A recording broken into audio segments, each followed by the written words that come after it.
Joe Beermaster. We have a 2009 GMC Sierra. This goes for multiple years and Chevys. I'm going to show you when you open the door and the dome light don't come on. There's a reason for that, and there's a setting here.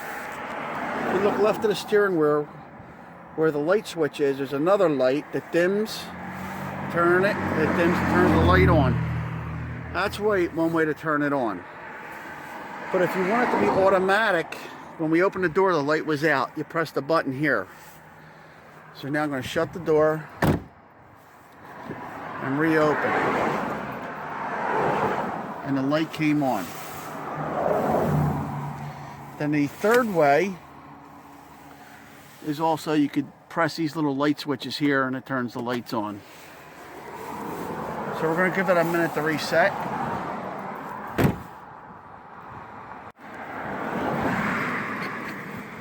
So open the door and the light comes on.